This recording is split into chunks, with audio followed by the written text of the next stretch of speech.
Não é o caro ou barato, é fazer com que o produto tenha percepção do valor. Sim, é verdade. Então, para isso, você tem que saber vender e estar no melhor ponto de venda, no melhor vitrine.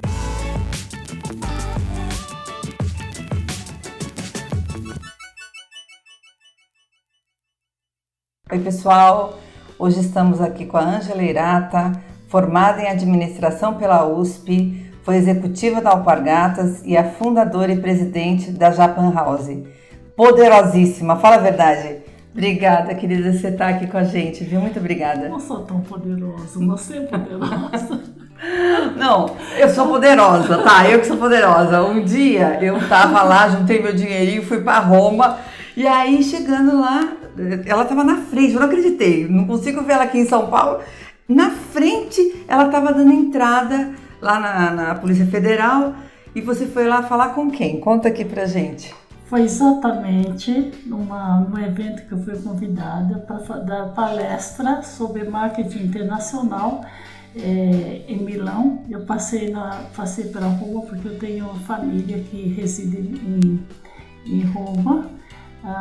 Foi uns dias antes, depois eu me reuni com Francis Coppola e Yunus Mohammed e outros que eu não me recordo porque faz tanto tempo atrás, né? Mas era uma palestra para empresários do Mercosul, 2.500 pessoas.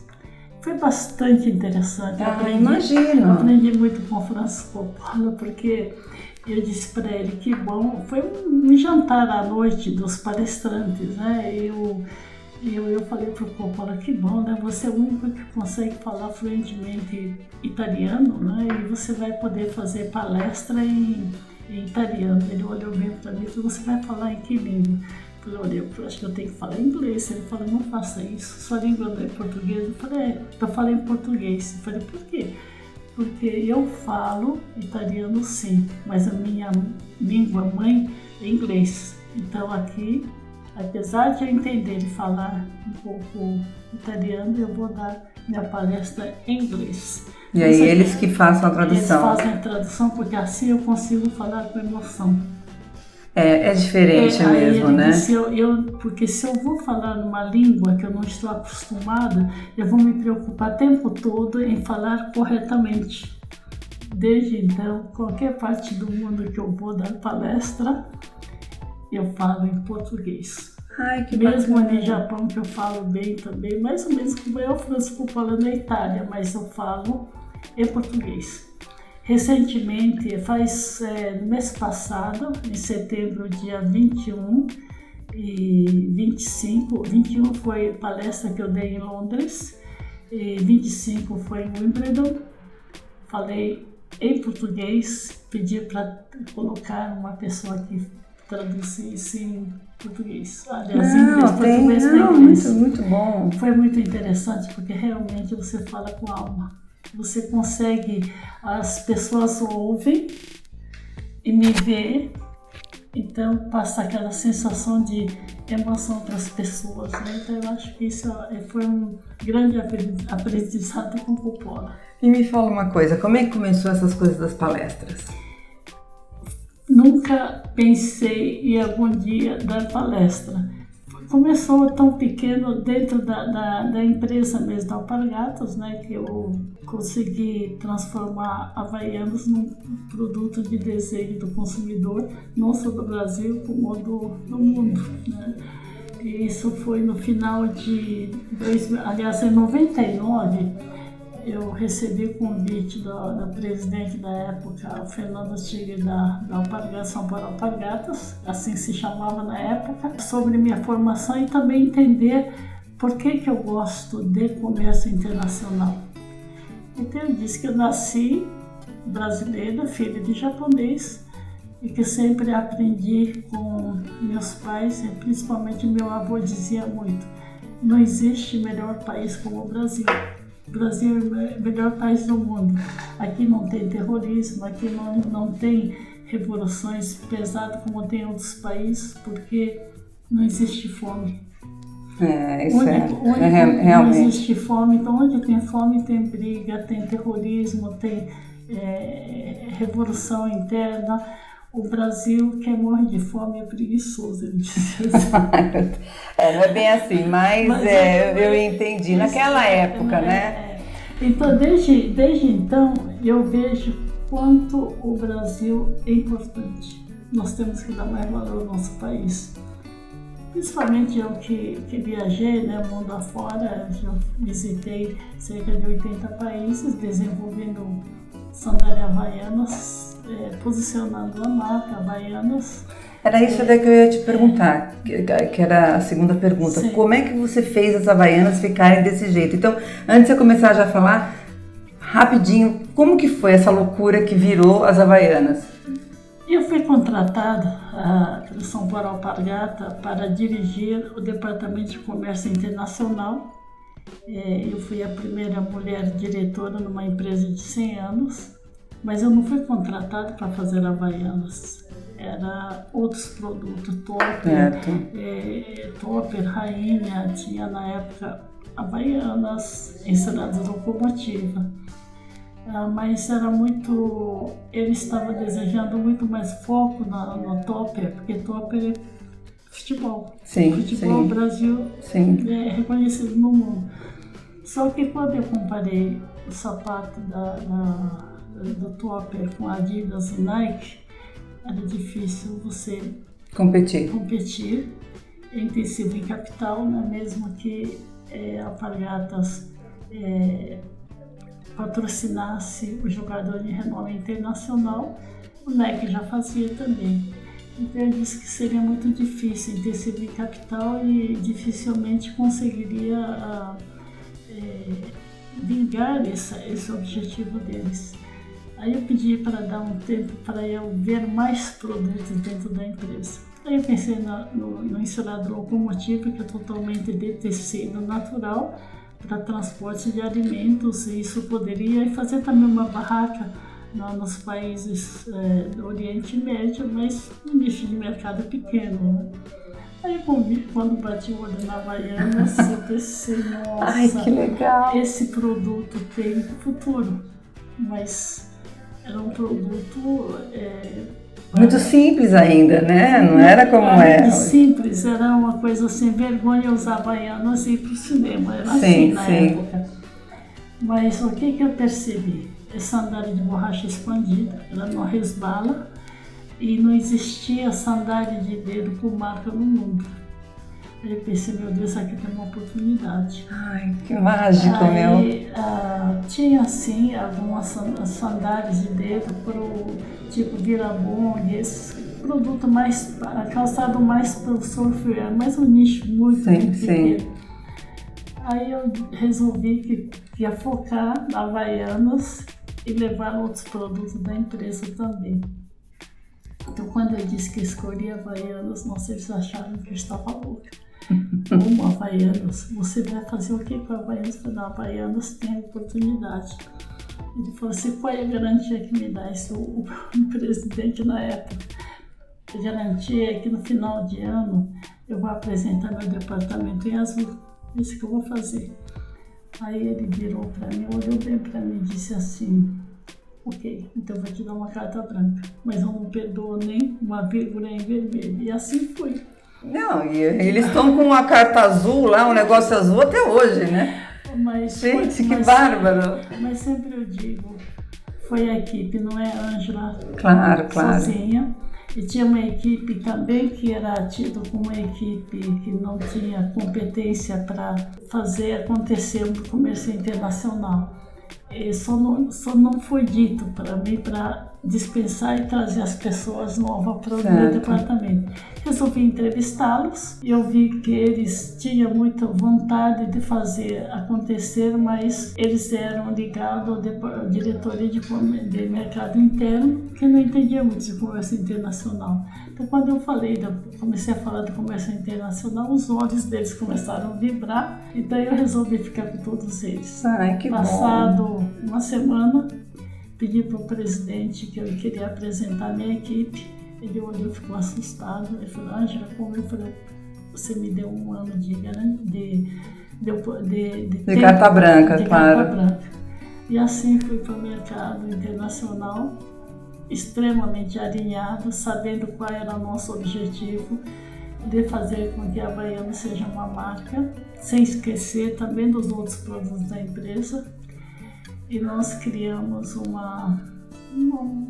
trabalho bastante interessante de ver qual é o mercado focar. Ai, que bacana, que bacana. O mercado que é focar mercado de comércio mais simples, que tem um perfil parecido com o Brasil para vender massivamente e paralelamente posicionar a marca como marca grande mesmo. Aí foi Europa, França. E assim nós fomos. Em um ano eu tripliquei o faturamento do comércio internacional. Muito bom, muito bom!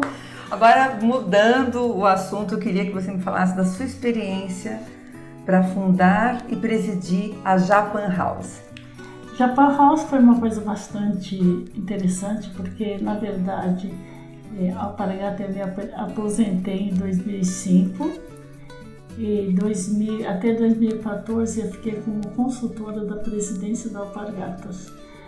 Em 2014 para 2015 recebi a visita do Shinzo Abe, que o Brasil recebeu a visita do primeiro-ministro, e eu fui convidada para dar uma palestra falando sobre pequenas e médias empresas, qual é a significância que tem para os empresários japoneses que estavam tendo uma reunião e palestra do ministro, enfim. Eu disse da importância da pequena e média empresa, não só no Brasil, como em qualquer parte do mundo. E que o Brasil, com certeza, de 27% a 30% da economia do Brasil vem de pequenas e médias empresas. Sim.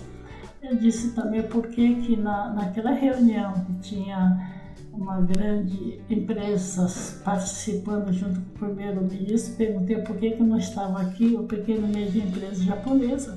Isso é importante, vocês têm que respeitar essas pequenas empresas. Eu acho que o primeiro-ministro deve ter gostado, não sei se ele ou não. Te achou ousada, né? Olha só! No final de 2014, um mês depois, recebi a visita do diretor do Ministério do Exterior, através do Consulado do Japão no Brasil, em São Paulo, que precisaram falar comigo. Então eu disse que gostaria que eu participasse da licitação de escolher uma pessoa para dirigir a Japan House. No primeiro momento eu falei que eu não estava apto para fazer isso, porque tem que conhecer o Japão. Como é que eu ia representar o Japão? Não, a senhora gostaria que a senhora participasse, enfim. Você deixa eu experimentar, né? Porque nunca passei por uma licitação bem aqui no Brasil. Aí eu participei, acho que eu não sei quantos, mas deveria ter uns 5 ou 6 concorrendo a licitação. Todos brasileiros? Todos brasileiros. Passado algum tempo, eu fui chamado, que eu tinha sido uma das 3 escolhidas, chamaram para ir para o Japão para submeter uma entrevista com os intelectuais do Japão. Passei por essa entrevista, mas eu achava que nunca achei que eu ia ficar. Ia ser você. Depois de 2 dias, me chamaram dizendo que eu tinha sido a ganhadora. Não acreditei, mas daí eu nunca me esqueço. O pessoal do Ministério disse parabéns. Então, nós vamos iniciar com o Japan House em 3 países: Inglaterra, Estados Unidos e o Brasil. Acredito que a Inglaterra vai ser o primeiro e quem sabe São Paulo e Los Angeles será em seguida. Eu disse que eu ia esforçar e gostaria de entender melhor, mas eu vou fazer de tudo para que eu consiga pelo menos ficar próximo de Londres ou dos Estados Unidos, mesmo porque eles são mais próximos do Japão e despedidos.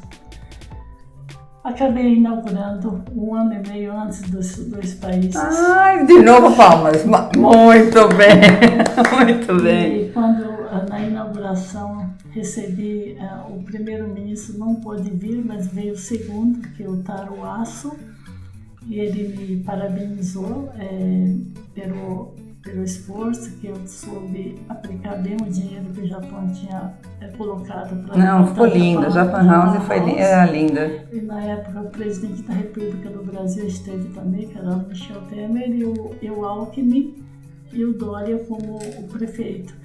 E naquela ocasião o representante do primeiro-ministro, a segunda pessoa, né, do ministro, Taro, disse: parabéns, eu vou te fazer um desafio. A partir de hoje, dia 30 de abril de 2017, até dia 1º de maio de 2018, o meu desejo é que você coloque 135 mil a 150 mil visitantes. Eu coloquei em um ano 900 mil. Gente, não, palmas novamente. Gente, que bárbaro! Eu fui uma que foi visitar. Em 15 meses chegou em 1 milhão. Que bárbaro, gente! Eu pedi a demissão para colocar uma pessoa que seja totalmente brasileira, porque Japan House não foi feito para os descendentes japoneses. É para mostrar o Japão contemporâneo, que tinha que ser um brasileiro. Sim, claro.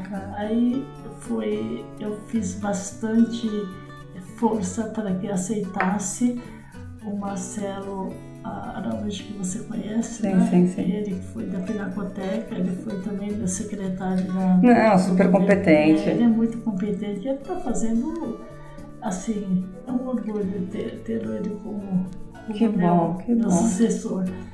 E também quando você está no topo é que você tem que saber sair, né? É claro, não, tá certo, então, é isso mesmo. E o Japan House está aí, como você sabe, claro. Muito bem. É isso o que aconteceu com o Japan House. Foi uma coisa de passar muito bem para a pessoa competente. Não, olha, parabéns, parabéns. Agora vamos falar um pouquinho de palestra. Eu queria que você falasse um pouco o que você aborda em suas palestras. A minha palestra, eu sempre digo que é fácil falar do que eu faço e do que eu consigo transmitir. Falo muito da importância de ser simples, humilde, ser o que você é, né? Então, quando você começa a trabalhar no achismo, é muito complicado. Então, eu falo muito da importância de entender muito bem o que você está fazendo, o que você quer ser. Então, principalmente, criar uma equipe onde trabalha. Ou a competência não é somente você. Sim, claro. Ajuda sozinha. Então, para que a empresa tenha um resultado de sucesso, eu não gosto de dizer eu tenho sucesso, né? Eu estou sempre perseguindo o sucesso. O que eu quero ser? Eu quero ser pequeno, mas eu quero crescer. E assim eu sempre digo para os colegas de trabalho, um bom alinhamento para que todos entendam, desde a pessoa que é presidente até a pessoa que vai no chão fazer a limpeza. Então todas as pessoas têm que ter entendimento da empresa. Claro, de valores, né, de então, missão. Eu sempre digo que o sucesso de uma empresa é o talento das pessoas que lá trabalham. Então isso eu transmito muito, eu falo muito sobre isso. É bom, já assisti esse sobe, né? Eu queria que você me falasse o que você falaria para um estagiário que acabou de ser admitido? Não ter medo. Mostrar a competência que ele tem, porque a inteligência todos nós temos. Então, saber, entender, conhecer bem qual é a atribuição dele. E não ficar somente preso na sua atribuição. Não seja mais ousado. Procure conhecer melhor ao seu redor também e mostrar a sua competência. E saber o que eu quero ser, o que eu gostaria de ser. E daí é que vai nascendo, vai tendo crescimento. Então, faculdade, você consegue ter uma boa teoria, mas a prática você aprende na empresa. E sempre pode ver seus arredores com seus colegas de trabalho, os veteranos da empresa, e seja curioso. Ah, é muito bom. Bom, então uma dica, essa é a minha última pergunta. Eu queria que você desse uma dica para o pessoal que está nos assistindo. Não importa o tamanho da empresa, eu quero ser é o que mais importa. Não importa nunca o tamanho. Veja o que aconteceu com a Havaianas. A Havaianas, chegou um momento que os brasileiros tinham até vergonha de caçar Havaianas. Ninguém ia para o cinema, ninguém ia para o aniversário. Mas hoje... Eu, quando eu era mais nova, eu virava a Havaiana, porque a Havaiana era só de um jeito. Ela era branca, ou com fundo preto, ou com fundo azul. Azul, cor-de-rosa e marrom. Isso mesmo, era só isso. Aí a gente virava a Havaiana para ela ficar mais bonitinha. Mas isso era só para ir numa praia, você realmente não saía com a Havaiana. Mas, e a Havaianas, o que usava para praia mesmo? Sim, sim. Porque chuveiro está com algum problema para não tomar choque. É verdade. Fui a Havaiana para trocar chuveiro, ai meu Deus. Ou ainda, corretivo da mãe batia no bumbum das ai, crianças. também, isso mesmo, é verdade. Tá aí a Havaianas agora desejado do mundo. É. Eu tenho uma história bastante interessante. Quando eu digo assim, seja curioso para aprender, principalmente os jovens, não fica limitado somente naquela atribuição dele. Seja curioso, vai vendo o que eu posso agregar para mim. Eu me formei em administração de empresa, mas eu foquei muito no marketing, porque eu gosto de comércio. Certo. Então isso você vai descobrindo no dia a dia. Eu nunca me esqueço quando eu estava no Rodeio Drive, em Los Angeles. Eu encontrei o Jack Nicholson tomando café num botequinho, de pernas cruzadas, eu vi Havaianas no pé dele, Havaianas com bandeira brasileira. Eu não aguentei, eu cheguei para ele e falei para ele se eu poderia tirar foto. Ah, sim. Aí você tirou foto do pé. Não, mas tinha que tirar, mas tinha que mostrar que aquele pé era do Jack Nicholson. Mas eu tirei o pé focando não no rosto dele, sim, mas eu foco no pé. Ele olhou para mim, você tirou o meu. Aí quando eu expliquei para ele da Havaianas, que legal. Ele disse, eu gosto desse produto, é muito bom, me dá conforto nos pés. Mas foi bastante interessante, até hoje eu lembro quando susto, acho que ele pensou, essa moça deve ser louca. Mas eu peguei ele, mas sim, de Havaiana. Uma foco maior. Que bacana, que bacana. Eu tive uma passagem bastante importante, né? Então eu sempre digo, não é o caro ou barato, é fazer com que o produto tenha percepção do valor. Sim, é verdade. Então, para isso, você tem que saber vender e estar no melhor ponto de venda, no melhor vitrine. Sim. Como a Havaianas entrou no mercado internacional, no melhor vitrine da França, que é a Galeria Lafayette. Sim, sim. Então, e o Raí, na época, ele era garoto propaganda da Havaianas. Ele me ajudou muito. Ele jogava no São Paulo? No Paris Saint-Germain. Ah, sim, sim. E ele visitou 2, 3 vezes o estande da Havaianas e foi também um grande. Até hoje eu continuo amigo dele. Ele foi um grande propagador também. Então, a Havaiana tem essa coisa de agregar as pessoas, né? Sim, sim. E hoje está em mais de 100 países. Quando eu comecei, produzia por dia 340 mil pares. Hoje, acredito que produz 2.800.000 pares dia. Vocês podem entrar no site. 2.800.000 par dia. Angela, muito obrigada. Dá um beijo. Muito obrigada pela tua presença aqui. Viu? Adorei. Pessoal, foi bárbara, hein? Fala, foi ótimo. Muito obrigada. Muito obrigada. E vocês que são mais jovens, que estão assistindo, eu fiz uma pequena gotícula de água no oceano, vocês vão fazer um grande tsunami. Ai, tchau. Que legal, tchau.